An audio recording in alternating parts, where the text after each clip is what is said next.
Hey guys, welcome back to ATG, About Time Games.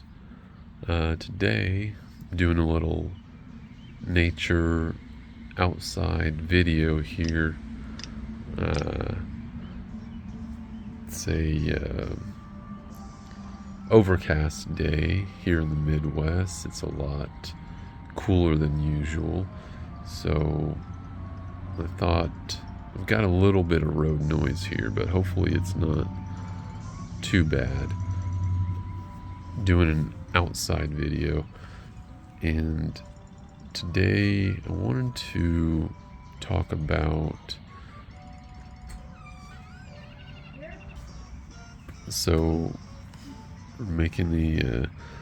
talking about our older retro video games too hard for the younger generations, or are they just not that interesting to them? And the reason I bring this up is just here, Paper Mario Thousand Year Door recently came out for the Switch, and this is an old Nintendo GameCube game, and so I did pick it up. I've played it a little bit on the GameCube, but not very much. I pretty much missed out on playing it, and there for a while it's been about $100 game or more. It's come down now, obviously, because the game has been released on Switch, so that's going to bring the price down of the game. And so I wanted to pick it up for Switch, and my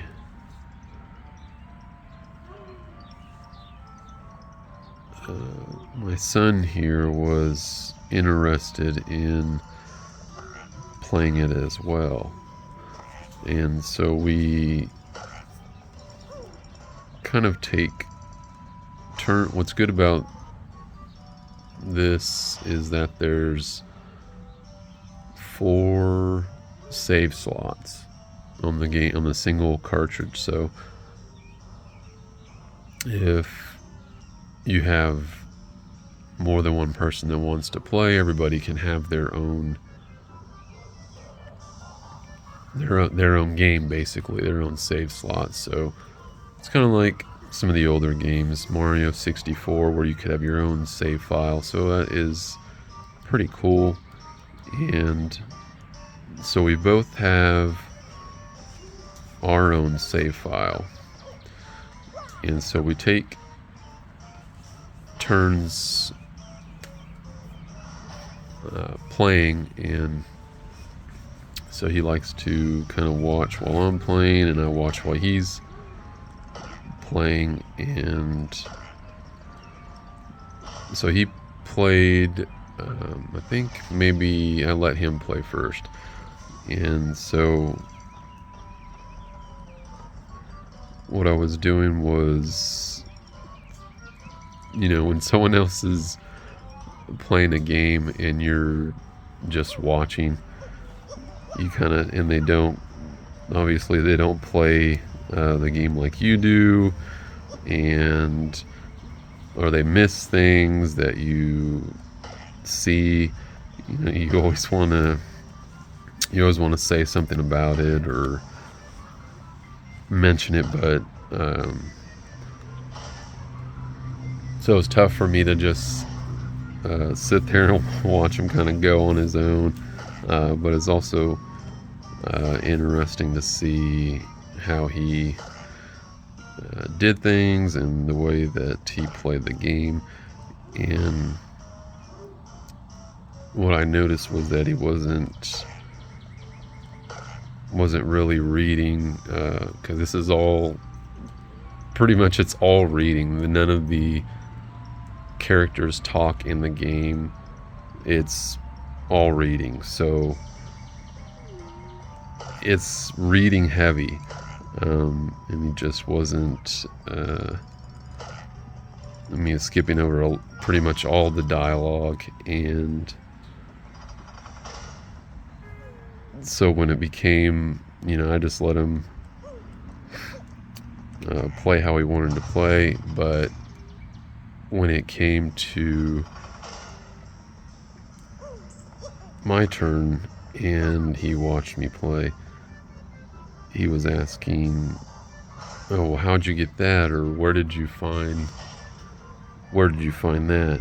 And so I just had to tell him that he's not talking to any of the people in town. He's not reading what they had to say or anything like that. So he was missing out on a lot of the things. So after he saw that, he went back and he saw some of the things that I did, and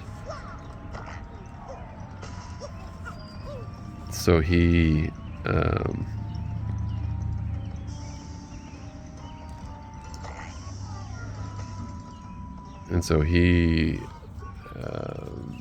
went and did the things that I did. But I just was curious, is it the games, they're just not interesting, they're not keeping the attention of the younger guys? Because they'll sit there and play Roblox or maybe even Minecraft, mostly Roblox.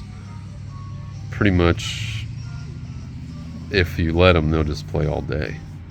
And a lot of those games are just, there's nothing to them. They're very, there's no graphical anything like that, but the games are short, quick, not much is required of them.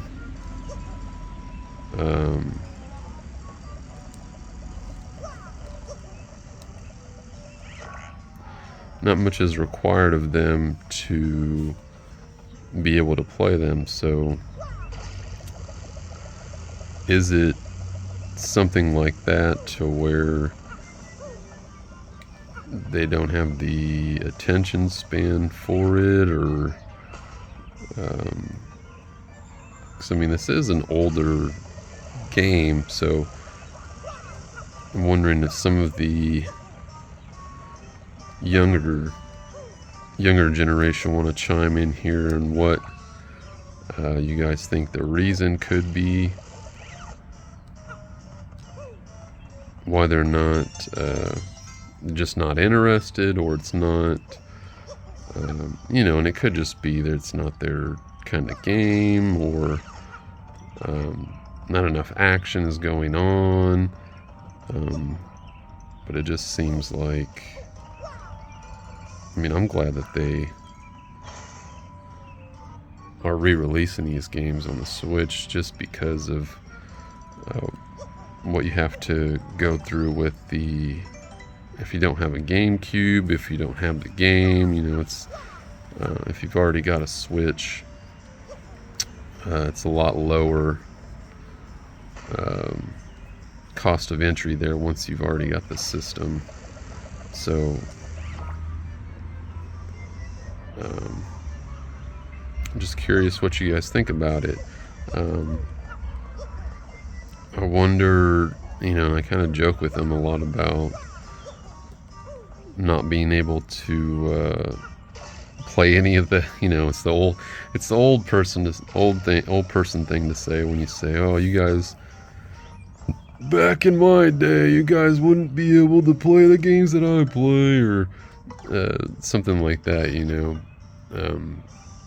But I remember when I was a lot younger, when I was a kid, and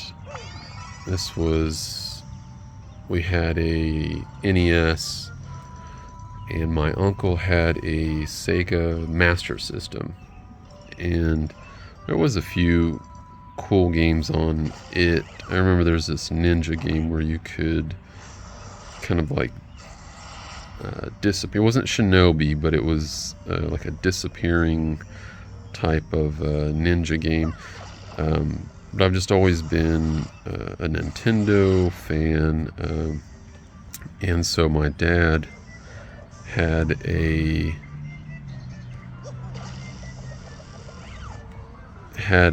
challenge of between me and my uncle of us playing Super Mario Brothers, the first one, and he challenged us, saying that whoever could beat the game first, that he would buy a brand new game. So if my uncle won, then he'd be getting a Sega Master System game, and if I won, then yeah, I'd be getting a new Nintendo game. And I'd probably say I was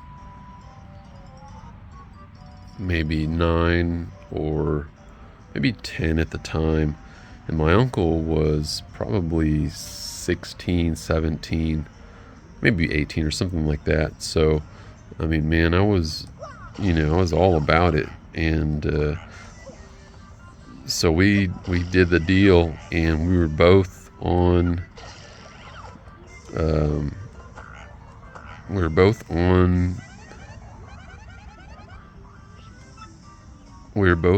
the thanks for the hint. We were both on the last world, 8-1 or 8-3 or 8, and we were both on Bowser, fighting Bowser. And so my uncle beat me.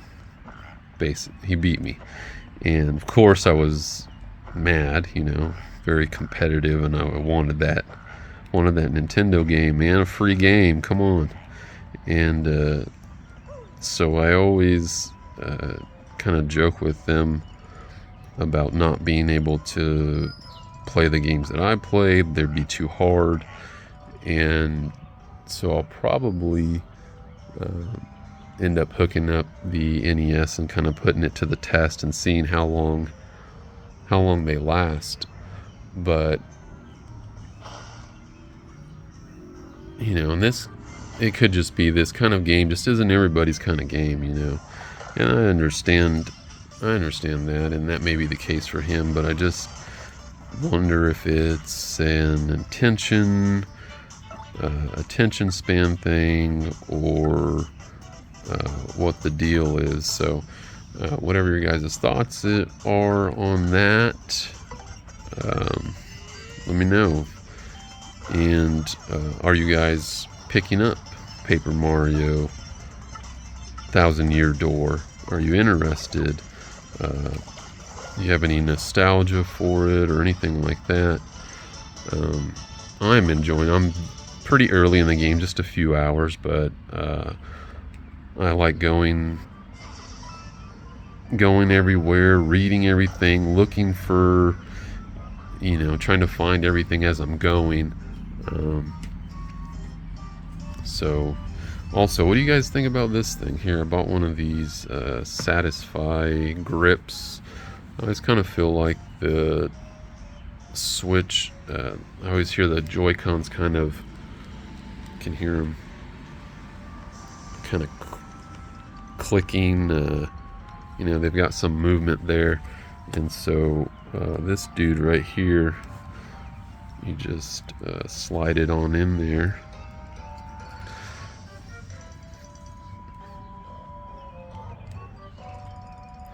like that, and you kind of got a wider grip to hold on to. It's firm. The Joy-Cons don't feel all flimsy or anything like that. So I think it's a good grip, feels good. Wasn't very much. I believe this is the like Tears of the Kingdom Mythical Edition one. So let me know if you guys have one of these, what you think about them, and about the kids. Can they not handle the older games, or am I just an old person? Just old people saying old things, or these just aren't games for everybody. You know, they're not everybody's game. So thanks. Have a good day, and we'll see you next time. Now, get out there, play some games, and don't forget to remember.